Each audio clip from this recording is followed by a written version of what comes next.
जय माता दी। आप सभी को आषाढ़ गुप्त नवरात्रि के चौथे नवरात्रि की हार्दिक शुभकामनाएं।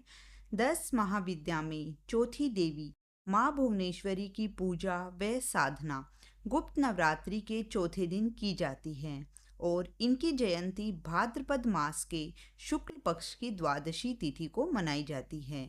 ग्रहण का समय हो या रंगों का त्योहार होली हो या फिर उजाले का प्रतीक दिवाली हो, महाशिवरात्रि कृष्ण पक्ष की अष्टमी तिथि को मुख्य रूप से माँ भुवनेश्वरी की पूजा की जाती है। पुत्र प्राप्ति की कामना से भी देवी भुवनेश्वरी की पूजा की जा सकती है। अपने नाम के अनुरूप ही ये देवी तीनों लोकों की स्वामिनी मानी जाती है। प्रकृति से संबंधित होने के कारण इन देवी की तुलना मूल प्रकृति से भी की जाती है। आद्य शक्ति भुवनेश्वरी स्वरूप में भगवान शिव के समस्त लीला विलास की सहचरी मानी जाती है माँ भुवनेश्वरी। आइए सुनते हैं अब माँ भुवनेश्वरी की पौराणिक कथा। एक बार मधु कैटब नाम के महादैत्यों ने पूरी पृथ्वी पर हाहाकार मचा रखा था।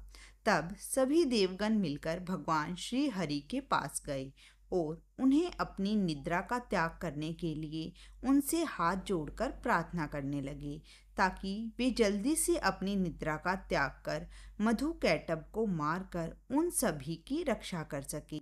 भगवान श्री हरि ने तब इस प्रकार स्तुति किए जाने पर अपनी निद्रा का त्याग किया और जागृत हुए।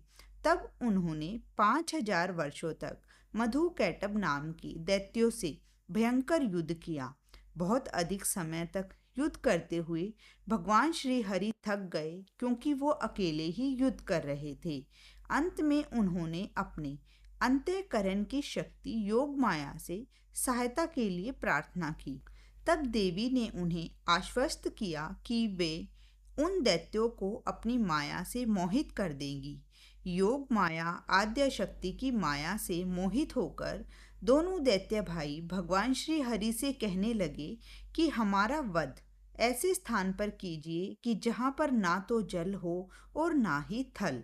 तब भगवान श्री हरि ने दोनों दैत्यों को अपनी जंघा पर रखकर अपने सुदर्शन चक्र से उनके मस्तक को उनकी देह से अलग कर दिया।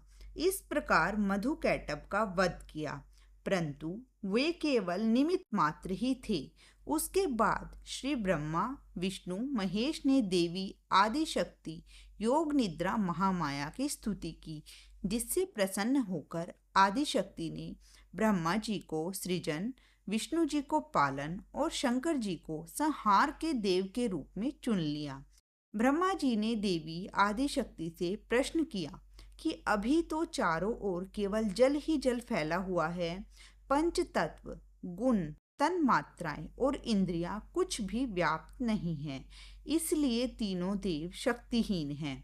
तब देवी ने मुस्कुराते हुए उस स्थान पर एक सुंदर विमान को प्रस्तुत किया और तीनों देवताओं को विमान पर बैठकर अद्भुत चमत्कार देखने का आग्रह किया। तीनों देवों के उस विमान में विराजमान होने के पश्चात वह दैवीय विमान आकाश में उड़ने लगा। वह विमान मन की गति से उड़कर एक अजीब से स्थान पर पहुंच गया।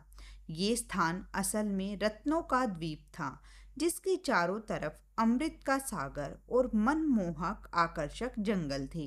जैसे ही त्रिदेव विमान के बाहर निकले, वह स्त्री रूप में बदल गया। उन्होंने उस द्वीप को अच्छी तरह से देखा और उन्हें एक शहर दिखाई दिया। उस शहर के चारों तरफ सुरक्षा की 9 परतें थी और इस शहर की सुरक्षा उग्र स्वभाव के भैरव, क्षेत्रपाल, मातृका और दिक्पाल आदि कर रहे थे। जैसे ही त्रिदेव शहर के अंदर गए, शहर का सौंदर्य और विकास देखकर मंत्रमुग्ध हो गए। आखिरकार वो शहर के अंदर स्थित राजमहल में जा पहुँचे, जिसका नाम चिंतामणि गृह था और जिसकी सुरक्षा योगिनियाँ कर रही थी। ये शहर श्रीपुर था, देवी भुवनेश्वर की राजधानी, जो मणिद्वीप की रानी थी। जैसे ही त्रिदेव महल के अंदर पहुंचे, उन्हें देवी भुवनेश्वरी के दर्शन हुए।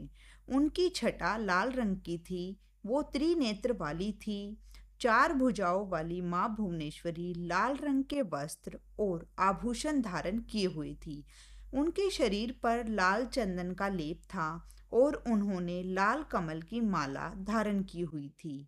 बाएं हाथ में उन्होंने अंकुश व पाश पकड़ा हुआ था और दाएं हाथों से वो अभय मुद्रा और वरदान मुद्रा में प्रदर्शित हो रही थी। उनका मुकुट अर्धचंद्र रूपी मणि द्वारा सुशोभित था। ये सब देखकर भगवान श्री हरि अपने अनुभव से भगवान शिव और ब्रह्मा जी से कहने लगे कि ये देवी साक्षात जगदम्बा महामाया है। इसके साथ साथ ये देवी हम तीनों और संपूर्ण चराचर जगत की कारण रूपा है। इसके पश्चात तीनों देव भगवती भुवनेश्वरी की स्तुति करने के निमित्त उनके चरणों के निकट गए। तब तीनों देवों ने देवी के चरण कमलों के नख में संपूर्ण जगत को देखा और ये सब देखने के पश्चात त्रिदेवीय समझ गए कि यही देवी संपूर्ण ब्रह्मांड की जननी है। देवी भुवनेश्वरी की पूजा पुत्र प्राप्ति की कामना के लिए भी विशेष फलदायी है। साथ ही इनकी पूजा करते समय सफेद रंग की मिठाइयों का भोग माँ को अर्पित करना चाहिए। माँ भुवनेश्वरी को आदिशक्ति मूल प्रकृति भी कहा गया है और ये देवी ही शताक्षी और शाकंभरी के नाम से भी विख्यात हुई। कहते हैं कि इन्होंने ही दुर्गमासुर नामक दैत्य का भी वध किया था। इन्हें काल की जन्मदात्री भी कहा जाता है। इनके मुख्य शस्त्र अंकुश और पाश है। आदिशक्ति भुवनेश्वरी माँ का जो स्वरूप है वो सौम्य है और अंग कांति अरुण है।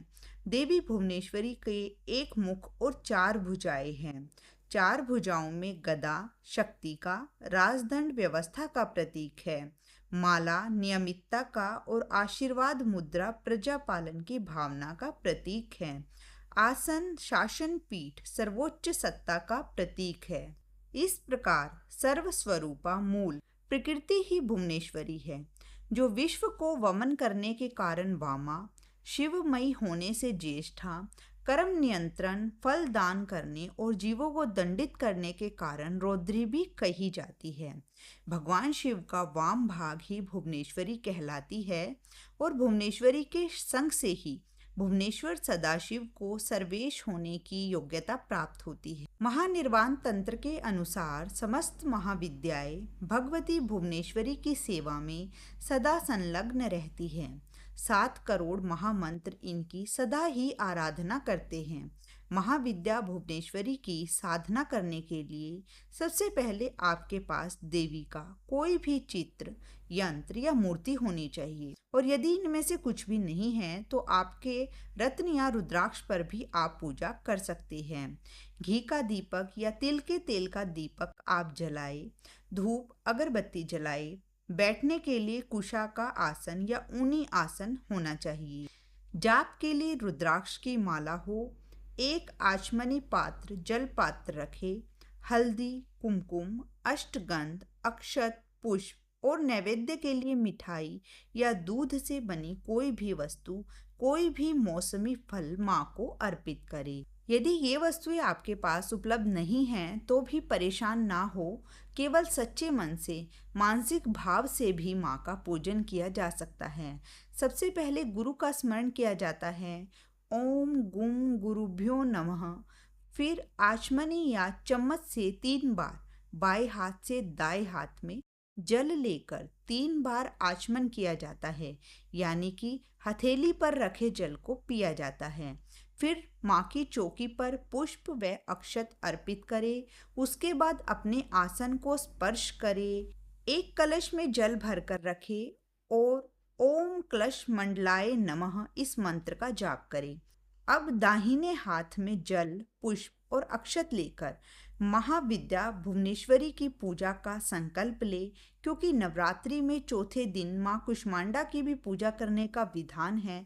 तो ऐसे में आप जिस भी देवी की पूजा करें, हाथ में जल, अक्षत व पुष्प लेकर इस प्रकार संकल्प ले, मन में इस प्रकार बोले, फिर अपना नाम, अपने कुल, अपने गोत्र का नाम और अपनी समस्या के निवारण हेतु या अपनी मनोकामना की पूर्ति हेतु या सबसे उत्तम चेष्टा देवी महाविद्या भुवनेश्वरी की कृपा प्राप्ति हेतु इस प्रकार कहे कि आज मैं यथासंभव देवी भुवनेश्वरी या देवी कुष्मांडा की पूजा अपनी खास मनोकामना पूर्ति के लिए कर रहा हूँ या कर रही हूँ, और इस प्रकार मेरी की गई पूजा को हे देवी आप स्वीकार करें और मेरी मनोकामनाओं को पूर्ण करें, या मेरी समस्या का निवारण करें, या आप अपनी कृपा प्रदान करें।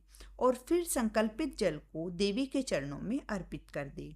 हर दिन की जाने वाली पूजा में जो भी देवी का नाम होता है, उनका नाम लेकर अपनी मनोकामना या अपनी समस्या के बारे में या देवी की कृपा प्राप्ति हेतु संकल्प लेना चाहिए।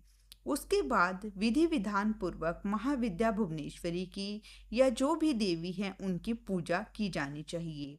व्रत की कथा पढ़कर सुनकर सबसे अंत में आरती कहें, फिर माँ को भोग लगाकर माँ से क्षमा याचना करें, ताकि पूजा में की गई कोई भी भूल या गलती का दोष ना लगे।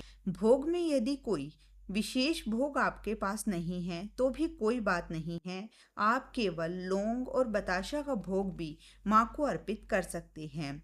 दिन भर उपवास रखें और शाम के समय यदि आपने पूरे उपवास रखे हैं तो एक समय फलाहार भी ले सकते हैं। तो ये थी आज की वीडियो। यदि आपको पसंद आई होगी तो प्लीज़ लाइक और शेयर ज़रूर करें। कमेंट बॉक्स में जय माता दी अवश्य लिखें, और अभी तक जिन्होंने भी हमारे चैनल को सब्सक्राइब नहीं किया है वो चैनल को सब्सक्राइब कर बेल आइकन को ज़रूर प्रेस कर ले, ताकि जब भी हम आने वाली कोई भी वीडियो अपने चैनल पर पोस्ट करें उसकी नोटिफिकेशन तुरंत आप सभी तक पहुंच सके। माता रानी आप सभी को खुश रखे, स्वस्थ रखे। जय माता दी।